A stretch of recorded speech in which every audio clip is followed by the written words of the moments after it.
नमस्कार दोस्तों।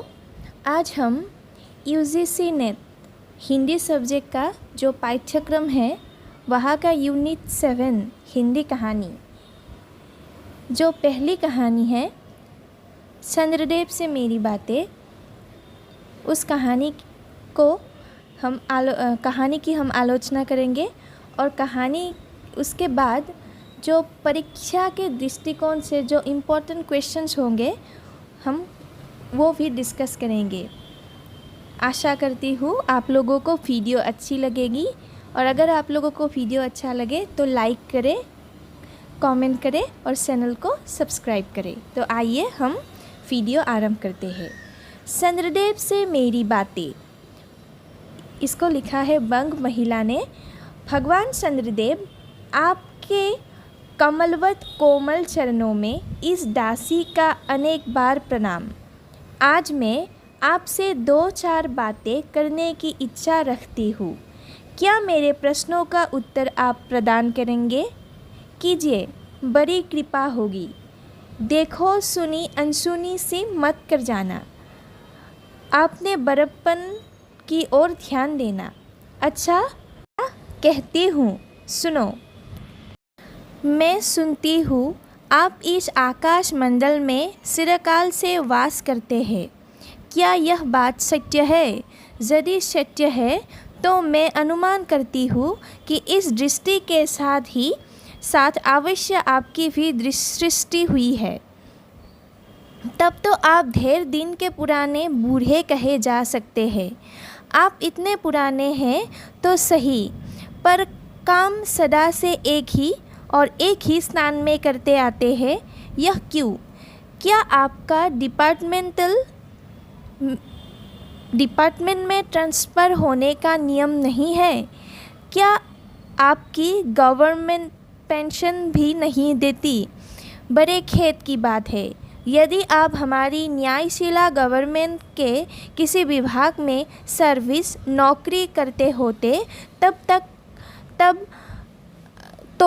अब तक आपकी बहुत दूर पदोन्नति हो गई होती, और ऐसी पोस्ट पर रहकर भारत के कितने ही सुरम्य नगर, पर्वत, जंगल और झाड़ियों में भ्रमण करते।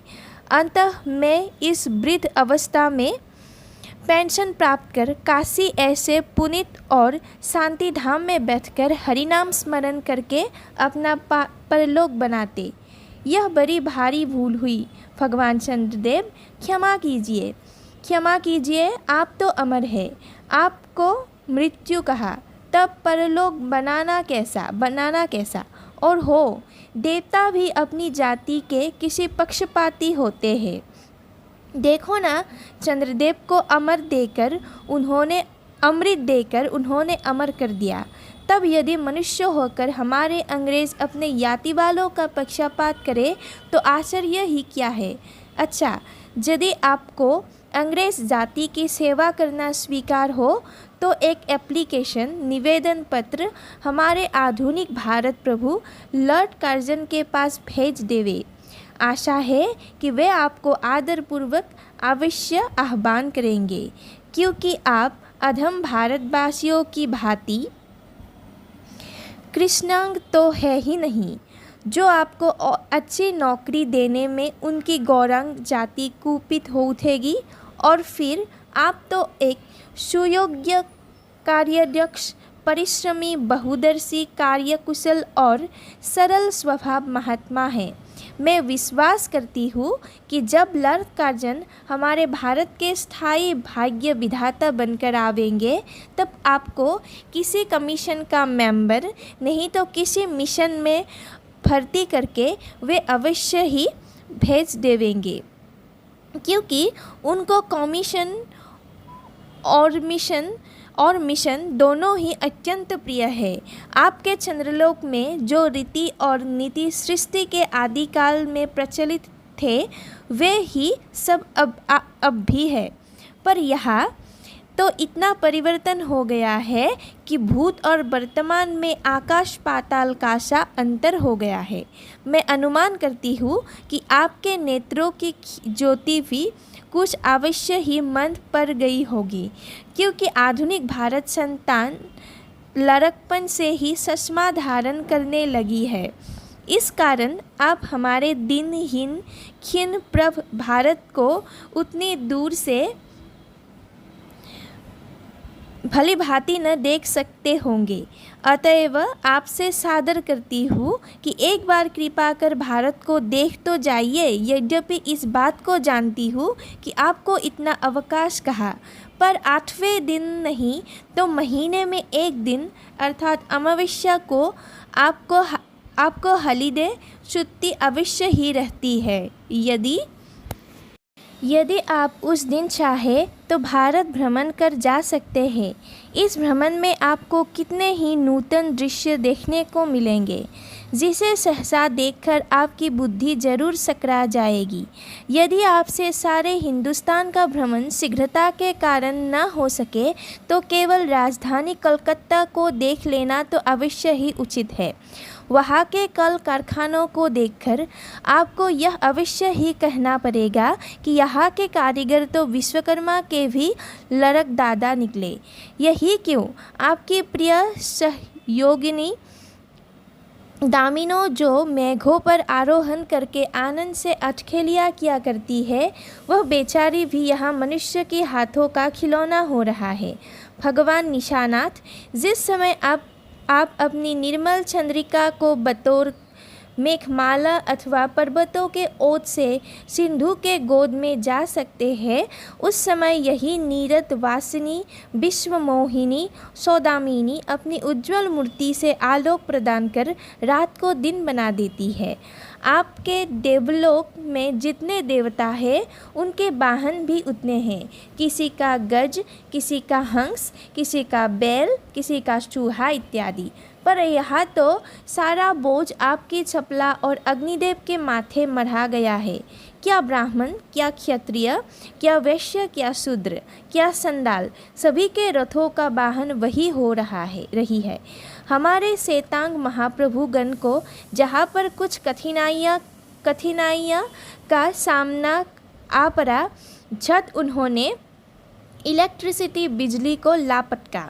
सब बस कठिन से कठिन कार्य सहज में संपादन कर लेते हैं और हमारे यहाँ के उच्च शिक्षा प्राप्त युवक काठ के पुतलों की भांति मुंह ताकते रह जाते हैं। जिस व्योमवासिनी विद्युत द्रव्य को स्पर्श तक करने का किसी व्यक्ति का साहस नहीं हो सकता, वही आज पराये घर में आश्रिता नारियों की भांति ऐसे दबाव में पड़ी है कि वह छू तक नहीं कर सकती। क्या करे बिचारी में के भाग्य में विधाता ने दासी वृत्ति ही लिखा था। हरि प्रद्योतता त्रैलोक्य पावनी सुरसरी के भी खोते दिन आए हैं। वह भी अब स्थान स्थान मैवंध ग्रस्त हो रही है। उसके वक्षस्थल पर जहाँ तहाँ मोटे बृहदाकार खंभ गढ़ दिए गए हैं। कलकत्ता आदि को देखकर आपके देवराज सुरेंद्र भी कहेंगे कि हमारी अमरावती तो इसके आगे निरी फीकी सी जान पड़ती है। वहाँ ईडन गार्डन तो पारिजात परिशोभित नंदन कानन को भी मात दे रहा है। वहाँ के विश्वविद्यालय के विश्वश्रेष्ठ पंडितों की विश्ववाधिनी विद्या को देखकर बिना पानी सरस्वती देवी भी कहने लग जाएगी कि निसंदेह इन विद्या दिग्गजों की विद्या चमत्कारिणी है। वही के फोर्ट विलियम और फैजी सामान को देखकर आपके देव सेनापति कार्तिकेय बाबू के भी चक्के छूट जाएंगे, क्योंकि देव सेनापति महाशय देखने में खास बंगाली बाबू से जचते हैं और उनका वाहन भी एक सुंदर मयूर है। बस इससे उनके वीरत्व का भी परिचय खूब मिलता है। वहाँ के मित तक्षाल को देखकर सिंधु तनया आपके प्रिय सहोदरा कमला देवी तथा कुबेर भी अक्षका जाएंगे। भगवान चंद्रदेव इन्हीं सब विस्मयोत्पादक अपूर्व दृश्य का अवलोकन करने के हेतु आपको सादर निमंत्रण तथा सविनय आह्वान करती हूँ। संभव है कि यहाँ आने से आपको अनेक लाभ भी हो।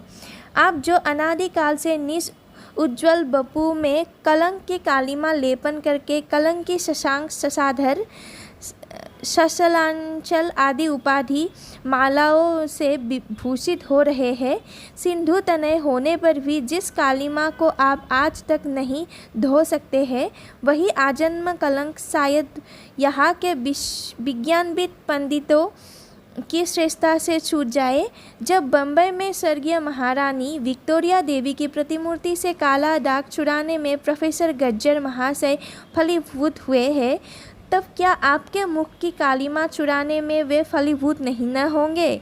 शायद आप पर यह बात भी अभी तक विदित नहीं हुई कि आप और आपके स्वामी सूर्य भगवान पर जब हमारे भूमंडल की छाया पड़ती है, तभी आप लोगों पर ग्रहण लगता है। पर आपका तो अब तक ही पुराना विश्वास बना हुआ है कि जब कुटिल ग्रह राहु आपको निकल जाता है, तभी ग्रहण होता है। पर ऐसा थोथा विश्वास करना आप लोगों की भारी भूल है। अतः हे चंद्रदेव, मैं विनय करती हूँ कि अब आप अपने हृदय से इन भ्रम को जड़ से उखाड़ कर फेंक दें। अब भारत में न तो आपके और न आपके स्वामी भुवन भास्वर सूर्य महाशय के वंशधरों का साम्राज्य है, और न अब भारत की वह शस्य श्यामला स्वर्ण प्रसूता मूर्ति ही है। अब तो आप लोगों के अज्ञात एक अन्य द्वीपवासी परम शक्तिमान गौरंग महाप्रभु इस सुविशाल भारतवर्ष का राज्य वैभव भोग रहे हैं। अब तक मैंने जिन बातों का वर्णन आपसे स्थूल रूप में किया, वह सब इन्हीं विश्व विशारद गौरांग प्रभुओं के कृपा कटाक्ष का परिणाम है। यो तो यह प्रतिवर्ष पदवी दान के समय कितने ही राज्य विहीन राजाओं की सृष्टि हुआ करती है, पर आपके वंशधरों में जो 2 सरराजा महाराजा नाम मात्र के हैं, भी वे काठ के पुतलों की भांति है। जैसे उन्हें उनके रक्षक नचाते हैं, वैसे ही वे नाचते हैं। वे इतनी भी जानकारी नहीं रखते कि उनके राज्य में क्या हो रहा है, उनकी प्रजा दुखी है या सुखी। यदि आप कभी भारत भ्रमण करने को आए, तो अपने फैमिली डॉक्टर धनंतरी महाशय को और देवताओं के चीफ जस्टिस चित्रगुप्त को साथ अवश्य लेते आइए। आशा है कि धनंतरी महाशय यहाँ के डॉक्टरों के सन्निकट चिकित्सा संबंधी बहुत कुछ शिक्षा लाभ कर सकेंगे। यदि प्लेग महाराज ईश्वर न करे आपके चंद्रलोक या देवलोक में घुस पड़े, तो वहाँ से उनको निकलना कुछ सहज बात नहीं होगी। यही जब चिकित्सा शास्त्र के बड़े बड़े पारदर्शी उन पर विजय नहीं पा सकते, तब वहाँ आपके देवलोक में जड़ी बूटियों के प्रयोग से क्या होगा।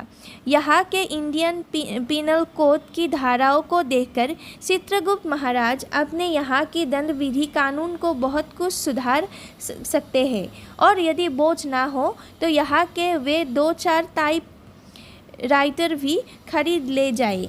जब प्लेग महाराज के अपार अनुग्रह से उनके ऑफिस में कार्य की अधिकता होवे, तब उससे उनकी राइटर्स बिल्डिंग्स के राइटर्स के काम में बहुत ही सुविधा और सहायता पहुंचेगी।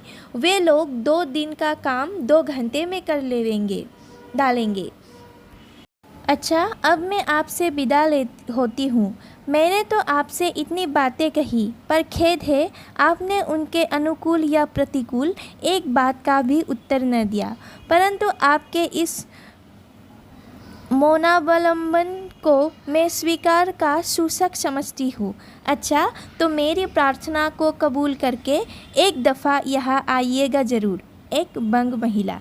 यहाँ पे कहानी ख़त्म होती है। तो आप लोगों को कैसा लगा कहानी, कमेंट में ज़रूर बताइएगा। और अब हम जो इम्पोर्टेंट क्वेश्चंस है परीक्षा के दृष्टिकोण से वो डिस्कस करेंगे। पहला क्वेश्चन है, कहानी में किस शांति धाम के बारे में बताया गया है। और इसका आंसर होगा, कहानी में काशी शांति धाम के बारे में बताया गया है। नेक्स्ट क्वेश्चन है, कहानी में आधुनिक भारत प्रभु किसे कहा गया है। उत्तर जवाब, लर्ड कर्जन को आधुनिक भारत प्रभु कहा गया है। लेखक ने कहानी में चंद्रदेव को किस विशेषणों से विभूषित किया है? किस विशेषणों से? सुयोग्य, कार्यदक्ष, परिश्रमी, बहुदर्शी, कार्यकुशल और सरल स्वभाव महात्मा। सुयोग्य, कार्यदक्ष, परिश्रमी, बहुदर्शी, कार्यकुशल और सरल स्वभाव महात्मा। कहानी के अनुसार चंद्रदेव को हॉलीडे या छुट्टी कब मिलती है? इसका आंसर होगा अमावस्या के दिन। अमावस्या के दिन चंद्रदेव को हॉलीडे या छुट्टी मिलती है। नेक्स्ट जो क्वेश्चन है, अगला क्वेश्चन, कहानी में किस जीव जंतुओं का नाम लिया गया है? गज, बैल, हंस और सूहा। किसी की वाहन गज, किसी की बैल, किसी की हंस, किसी की सूहा। गज, बैल, हंस और सूहा। नेक्स्ट, जब लेखिका इस कहानी को लिख रही थी तब भारत की राजधानी क्या थी?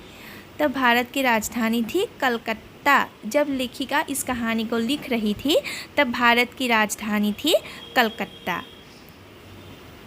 आगे, कहानी में किस किस देवी देवताओं का नाम उल्लेख किया गया है? कहानी में देवराज सुरेंद्र, बीनापानी सरस्वती, देवसेनापति कार्तिकेय और भवन भास्कर सूर्य महाराज का नाम उल्लेख किया गया है। देवराज सुरेंद्र, बीनापानी सरस्वती, देवसेनापति कार्तिकेय और भवन भास्कर सूर्य महाराज। लेखिका ने चंद्रदेव को और किस नाम से पुकारा है? निशानाथ, शशांक और शशधर। इसका आंसर होगा निशानाथ, शशांक, शशधर, ससलांचल, ये भी एक था, याद रखिएगा, ससलांचल। नेक्स्ट क्वेश्चन, कहानी के अनुसार चंद्रदेव के स्वामी कौन है? कहानी के अनुसार चंद्रदेव के स्वामी हैं सूर्य भगवान। कहानी के अनुसार सूर्य भगवान चंद्रदेव के स्वामी हैं। देवताओं का फैमिली डॉक्टर कौन है? देवताओं का फैमिली डॉक्टर है धन्वंतरी महाशय। देवताओं का फैमिली डॉक्टर कौन है? धन्वंतरी महाशय। धन्वंतरी महाशय को देवताओं का फैमिली डॉक्टर कहा गया है। और जो लास्ट क्वेश्चन है वो है, देवताओं का चीफ जस्टिस कौन है? देवताओं का चीफ जस्टिस है चित्रगुप्त जी। देवताओं का चीफ जस्टिस है चित्रगुप्त जी। तो आज मैं ये वीडियो यहाँ पे ही समाप्त करती हूँ। अगर आप लोगों को वीडियो अच्छा लगा तो लाइक कीजिएगा, ज़रूर कमेंट बॉक्स पे कमेंट कीजिएगा और चैनल को सब्सक्राइब कीजिएगा। धन्यवाद।